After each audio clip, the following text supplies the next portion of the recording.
자, 오늘 아까 하던 이야기, 이 국정원 해킹 문제예요. 예. 국정원 해킹. 자, 이 국정원에서 그 사망한 임 과장 부인에게 허위 신고를 지시했다. 그 아침 8시에 전화를 해갖고 임 과장이 안 나왔다. 그러니까 새벽 5시에 나갔다. 그러니까 다시 밤 10시에 전화를 아침 10시에 국정원에서 다시 그 임 과장 부인에게 전화를 해서 경찰에 신고를 해라. 그러면서 부부싸움을 했다라고 얘기를 하고 위치 추적을 요구해라. 그랬다는 거예요. 위치 추적을 요구하라고. 그래서 이 부인이 위치 추적을 요구를 해가지고 그 국정원 직원의 시신을 찾은 거야. 예. 근데 그 부분이 참 이해가 안 되는 게 뭐냐 하면 원래 국정원 직원들의 위치를 다 알고 있어야 되는 거 아닌가?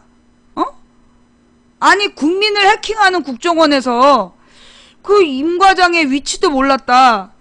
그게 조금 이해는 안 돼. 그건 조금 이해는 안 되는데 좌우지간 그런 얘기가 또 오늘 아침에 뉴스로 나왔어. 그 다음에 뭐 빨간 마티즈의 하얀색 표지판과 녹색 표지판이 달라요. 그래서 이게 자살이 아닌 것 같아요. 그거 아니다고.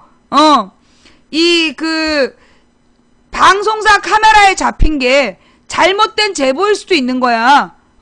잘못된 제보일 수도 있기 때문에 그 방송사의 카메라에 나온 사진하고 현장 사진이 다르니까 이건 자살이 아니다. 그런 개소리는 진짜 하면 안 되는 거야. 번호판 색이 달라서 자살이 아니다. 이런 얘기는 하면 안 돼요. 뭐 물론 우리 국정원이 워낙 유능해서 달릴 때는 흰색, 멈출 때는 녹색으로 변하는 그런 트랜스포머 마티즈였을지도 모르지. 그러나 우리가 그거를 확인할 수가 없잖아. 그러니까 번호판 색깔이 달라요. 그렇게 크게 중요한 얘기 아니야.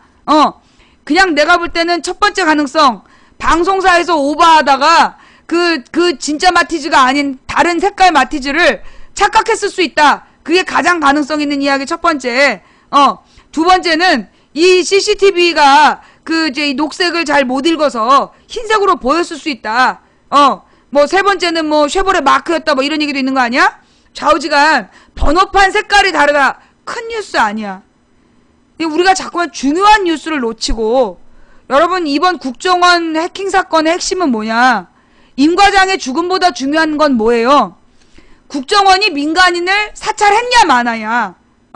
만약에 국정원이 민간인을 사찰했다면 국정원장 선에서 끝나는 게 아니라 대통령이 해야 되는 문제야. 자, 왜냐하면 여러분 그 얘기 좀 찾아봐봐요. 옛날에 노무현 때 국정원에서 민간 사찰했던 게 걸린 적이 있다며.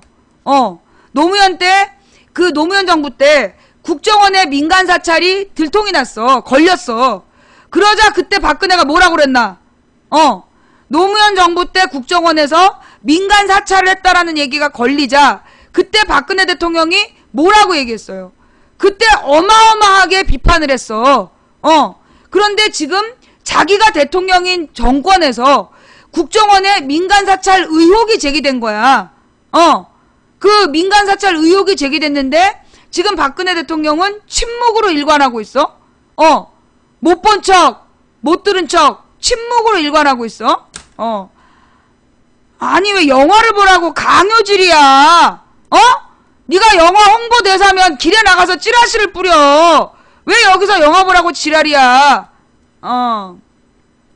자, 180도 다른 두 대통령. 결국 검찰 수사가 답이다. 경향신문에 나온 기사인데요. 예, 한번 같이 읽어볼게요.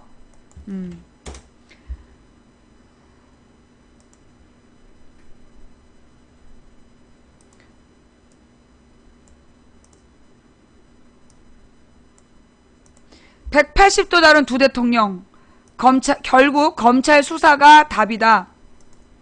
국정원 의혹에 상반된 대응.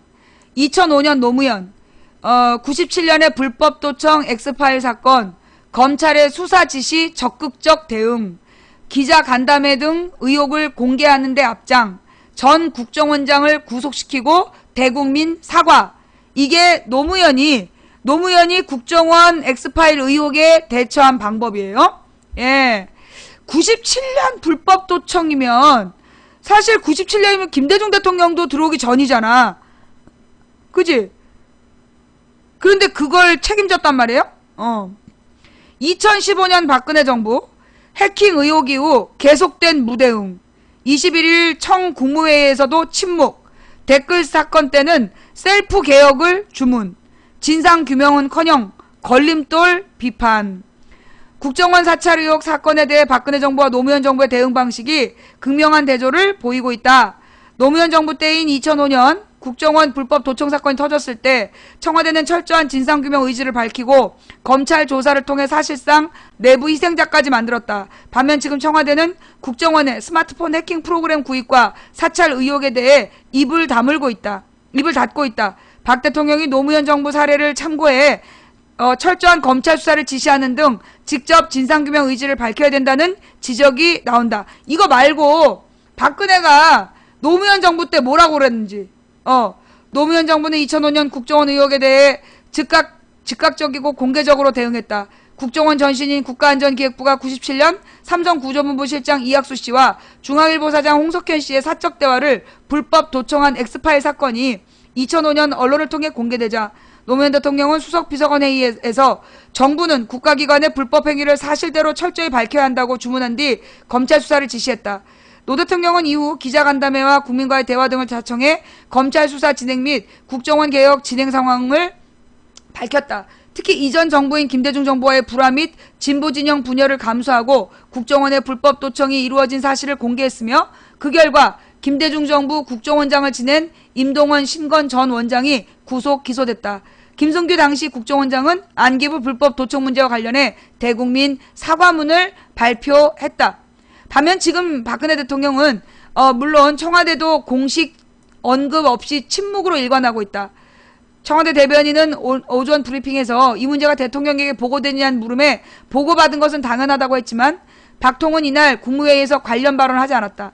또 정치장관을 겨냥한 내부 단속 발언만 했다.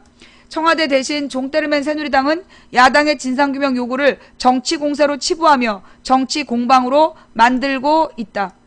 청와대 국정원에 대한 소극적 태도는 처음이 아니다.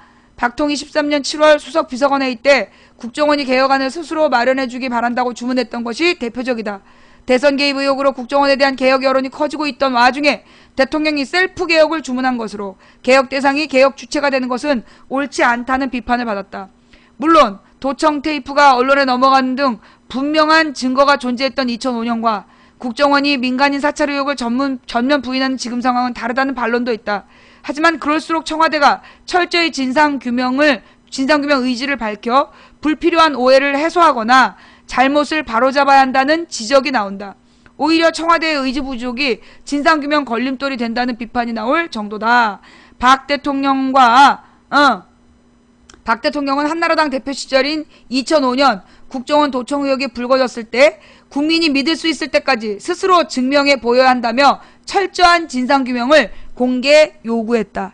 자, 10년 전에는 잠깐만요. 우리 고발뉴스 내용을 한번 볼까요? 예. 고발뉴스는 당시의 박근혜 대통령에 대해서 어떻게 기술하고 있을까요? 예, 한번 봅시다.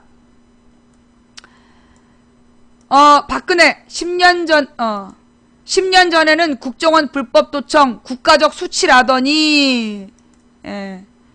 정부가 이제 무슨 말을 한들 어떻게 국민이 믿을 수 있겠습니까? 2005년 8월 당시 한나라당 대표였던 박근혜 대통령은 국정원의 불법 도청 사실이 드러나자 강도 높은 비판을 쏟아냈다. 근데 말이에요, 여러분. 97년 12월에 대선 있지 않았어요? 97년 국정원 도청이면 김영삼 때 도청 아니야? 아니 내가 좀 이해가 안 되는 게 97년도 도청 사건이면 김영삼 때 국정원에서 엑스파일 도청을 한 거야. 근데 이걸 왜 노무현 정부에다가 욕을 해? 왜 노무현 정부에다가 욕을 하냐고. 그것도 좀 웃기는데 이건 지금 이명박 정부, 박근혜 정부, 즉 자기네 정부에서 대를 이어서 해킹 프로그램을 사갖고 그 해킹 정황이 드러난 사건 아니야.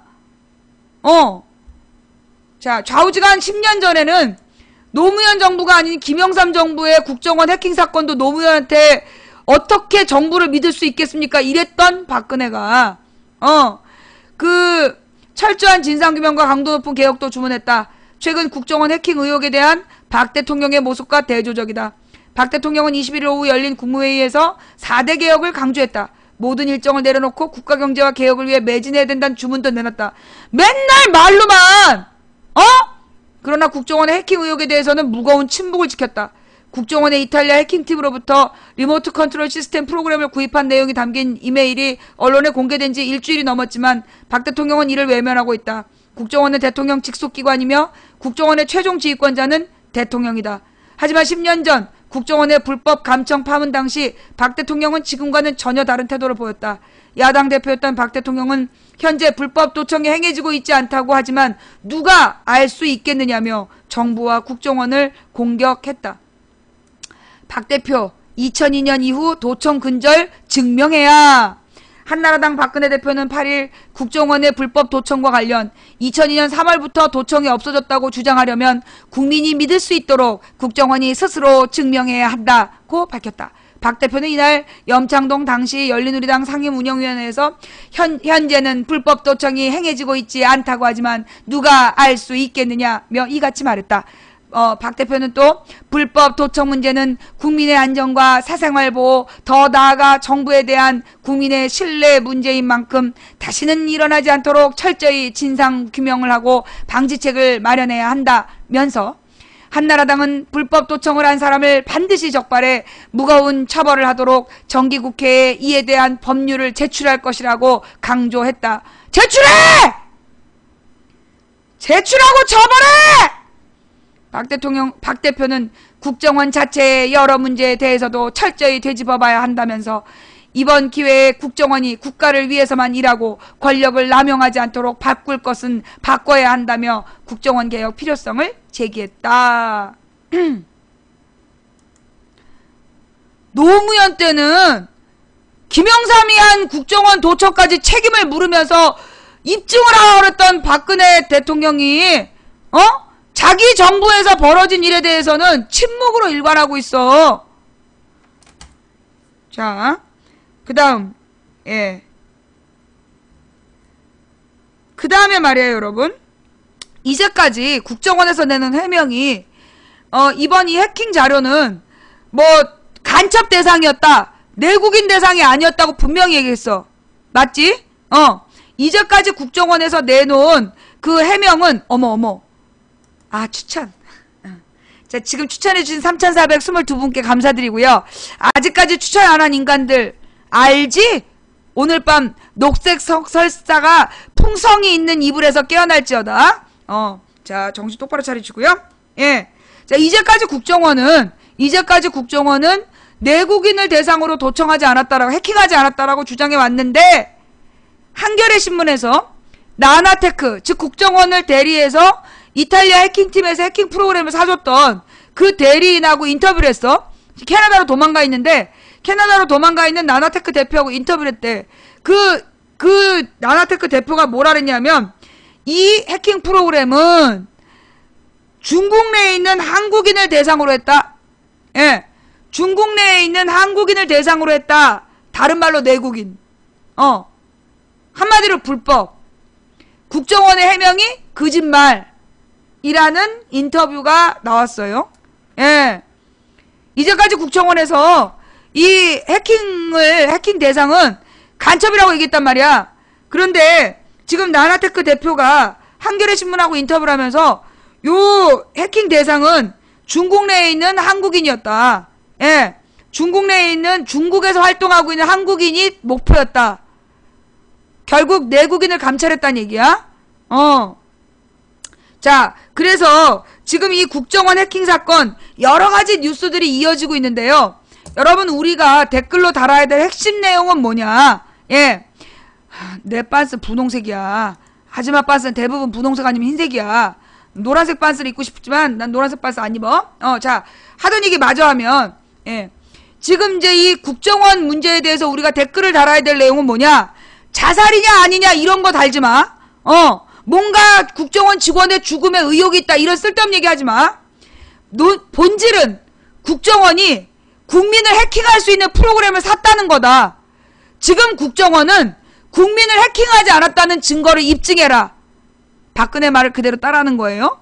예, 뭐라고요? 우리가 댓글로 요구해야 될 부분은, 우리 국민이 요구해야 될 내용은 국정원이 국민을 민간 사찰하는 해킹 프로그램을 구입했다는 건 팩트야. 그러면 국정원이 이 프로그램으로 민간인을 사찰하지 않았다는 걸 입증해라. 그걸 못하면 대통령이 책임져야 돼. 왜? 국정원은 대통령 직속기관이니까. 국정원은 대통령 직속기관이기 때문에 국정원이 이걸 입증하지 못하면 대통령이 책임지고 물러나야 될 문제예요. 예. 정신 똑바로 차리세요. 자, 그 얘기 국정원 이야기까지 하고 넘어간 다음 이야기는 뭐냐 하면요. 계속 이제 얘네들이 박주신 얘기를 해. 박주신 얘기를 갑자기 오늘 막 퍼뜨리네? 지금 박주신 얘기를 오늘처럼 많이 하는 거 처음 봤어. 그러니까 박원순 아들의 병역비리 얘기라고 오늘 막 얘기를 하는 걸로 봐서 아마 박원순이 대선 후보 지지율이 올라갔나 봐. 왜 사람들한테 공개하는 자료 따르고 지들끼리 조사한 자료가 따르잖아. 이 얘네들이요, 요런 반응을 보인 걸로 봐서는 이 박원순의 지지율이 계속 올라가고 있는 모양이야. 박원순 지지율이 올라가니까 이것들이 이런 작업을 하는 거 아닌가, 그런 생각을 좀 하면서, 예, 아니야. 얘네들이 박주신 얘기를 계속 한다는 얘기는 뭐냐면 박원순한테 흠집을 내려는 거야. 흠집을 낼 필요가 있다는 건 뭐야? 박원순 지지율이 실제로는 올라갔을 수가 있어. 그러니까 그리고 공개하는 조사하고요, 지네들이 내부적으로 아는 자료하고 달라요. 예. 자, 그러면 박주신은 병역 비리가 있었냐? 요것도 내 전공이잖아. 왜? 이게 여러분, 박주신 병역 비리, 박주신이 군대 안 간 뉴스는 왜 사라졌나요? 이게 거짓말이에요. 예. 박주신이 군대를 안 간 뉴스가 사라졌다. 요게 바로 타진요식, 개표 부정식 트릭이야. 박주신이 군대를 안 갔다는 기사는 없어. 왜? 병역을 필했거든. 박주신이 군대를 안 갔다, 군역 미필이란 기사가 없는 이유, 박주신이 병역을 필했어. 병역을 졌다고. 무슨 얘기냐? 어머, 이거 몰랐나봐. 박주신이 현역을 안 갔지만, 현역을 안 가고 공익을 갔어. 공익도 군역이에요. 그거 알지? 박원순 아들이 공익으로 갔다 왔어. 그래서 병역 필이야.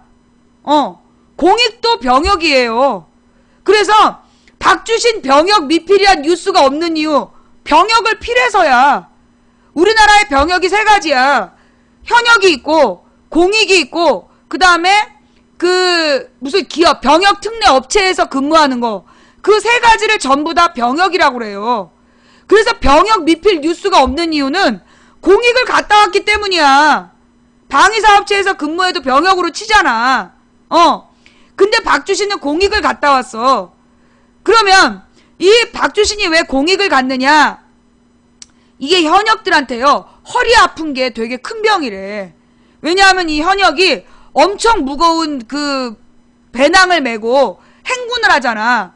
그게 디스크가 있는 사람은 그걸 견디질 못하는 거야. 그래서 디스크가 있으면 현역을 못 가요. 근데 이제 박주신이, 얘네들이 증거로 주장하는 게, 박주신이 대학교 1학년 때가 뛰어오르는 사진을 보여주면서 이렇게 허리가 멀쩡했던 애가 왜 디스크냐, 그런 주장을 해. 야, 나도 20살 때는 멀쩡했어. 그러다 교통사고 난 다음에 다친 거야. 그래서 디스크가 온 거야. 박주신도 1학년 때 멀쩡했다가 다친 거 아니야. 그래서 디스크가 걸린 거예요. 그래서 이 MRI를 찍어서 군대에다 병무청에 내고 공익 근무를 했단 말이야. 근데 이 새끼들이 공익 근무를 했는데 병역이 미필이라고 일단 허위사실을 주장했어. 그 다음에 두 번째로는 그 MRI가 박주신 게 아니라는 거야. MRI 상태로라면 박주신이 지금 저렇게 걸어다닐 수가 없다는 거야. 그 맨 처음에 의혹이 그거였어요. 무슨 얘기냐? 이 MRI가 박주신 거면 박주신이 걸어다닐 수가 없다는 거야. 상태가 너무 심각해서. 그래서 MRI가 가짜란 주장이 처음에 생긴 거야. 그래가지고 어떻게 다니냐면, 이 디스크의 MRI 사진을 가짜라고 주장했어. 새누리당 그 의사 출신 의원이. 그랬는데 어떻게 했느냐 하면 이 박원순 시장의 비서가 박주신을 데리고 의사들이 있는 세브란스 병원에 기자들 다 불러 모았어. 기자들을 불러 모아놓고 공개적으로 MRI를 찍은 거야. 그래서 이 MRI가 박주신이 병무청에 냈던 MRI와 일치한다는 것을 눈으로 직접 확인시켜줬어. 그래서 MRI가 가짜라는 그것도 거짓인 게 들통이 난 거야. 확인이 됐다니까. 세브란스 병원 여러 명이 나와서, 의사가 나와서, 신촌 세브란스 병원 의사들이, 이 MRI, 그 병무청에 냈던 MRI가 박주신께 맞다고 확인을 해줬다고. 그거 기사 찾아봐, 있어. 예. 있어요. 예. 그래서 이미 박주신이 이 MRI상 굉장히 심각한 디스크라서 공익으로 갔다라는 병무청의 결정이 문제 없다는 게 들통이 나서 강용석이 국회의원 사퇴한 거야. 강용석이 왜 국회의원을 물러났냐 하면 박원순에 대해서 박원순 아들이 병역비리라고 문제 제기했다가 사실로 밝혀졌기 때문에 물러난 거야. 그거 몰랐어? 그런데 아직까지도 떠들고 다니는 애들 뭐야? 아직까지도 떠들고 다니는 거 허위사실 유포예요. 여기에 비리가 있어. 비밀이 있어. 어떤 비밀이냐? 사실 박주신이라는 박원순 아들을 그 세브란스 병원에 데리고 가서 사람들, 기자들이랑 다 불러 모아놓고 의사들이 공개 검진하게 한 그 애가 내 친구야.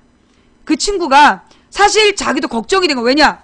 대학교 병역 검사 받을 때 상태보다 지금 만약에 박주신의 디스크 상태가 좋아져 있다면 문제가 될 수 있잖아. MRI가 다르다라는 문제가 될 수 있어갖고 내 친구가 얘를 데리고 작은 정형외과 간 거야. 그래서 먼저 MRI를 찍어본 거야. 근데 거기까지 기자들이 따라온 거야. 그래서 기자들이 따라오는 거 알면서도 얘가 간 거예요.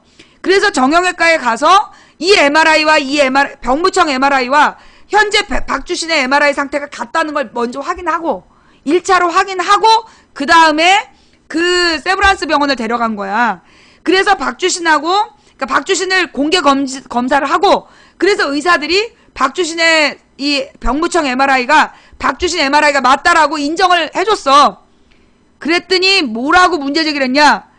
신촌 병원에 나타나는 게 박주신이 아니다. 신촌 병원에 나온 박주신이 아니다! 이렇게 주장하는 거야. 지금 박주신 병역 의혹을 제기한 애들의 주장이 신촌 병원에 와서 사진 찍은 박주신이 가짜다. 그러니까 타블로 그 스탠포드 대학 교직원이 그 타블로가 그 학생 맞다고 얘기하니까 교직원 아니라 그랬잖아. 그거랑 똑같은 거야 지금. 내가 이 부분은 전공이야. 언제든지 물어봐. 언제든지 물어봐. 이 부분은 내가 이건 정확히 알고 있어, 그 사실을. 이건 내 친구가 그거를 직접 이 사건을 담당했기 때문에 그 당시에 어떤 일정이었는지 내가 정확히 재현 가능해. 뭔 말인지 알아요? 그래서 지금 박주신의 병역 미필 기사가 없어요? 병역을 필했으니까 기사가 없는 거야. 그 다음에 박주신의 MRI가 가짜다, 진짜라는 걸 세브란스 병원에서 입증해줬어. 그래서 강용석이 사퇴한 거야. 박원순에 대해서 허위사실을 책임지고 물러난 거야. 그 다음 박주신이 아니라고 주장하는 인간들아, 니네 엄마한테 가서 나를 낳지 않았죠라고 한번 얘기해봐. 그리고 뒤지게 맞아. 그래야 정신 차려. 아우, 이 미친놈들아. 아니, 거기 있는 기자들이 전부 다 장님이냐?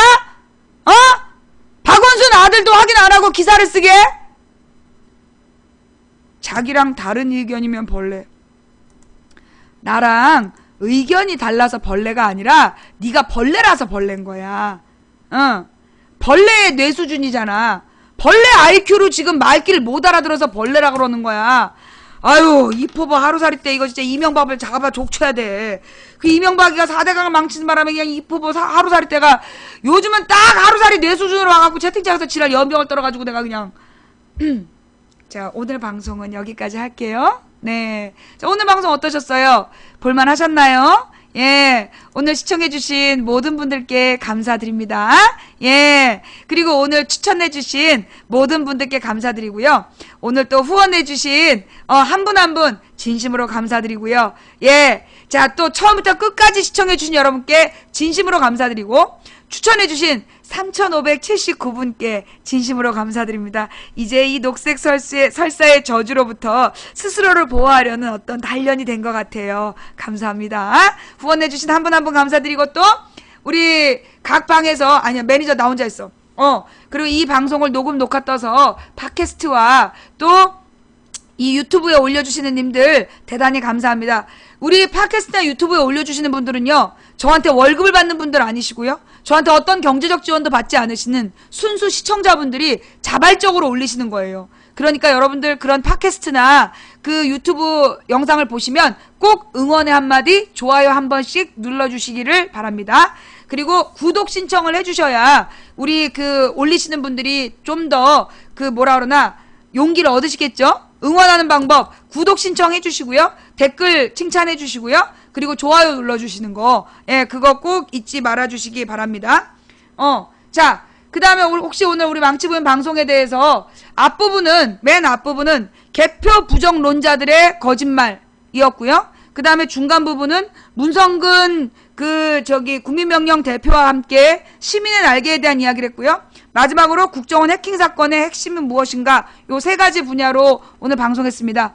방송 내용 한번 다시 딱 들어보시고, 그래도 풀리지 않는 의혹이 있으시면 텔레그램으로 질문 주시기 바랍니다. 망치부인에게 텔레그램으로 질문 주시는 방법은 비밀입니다.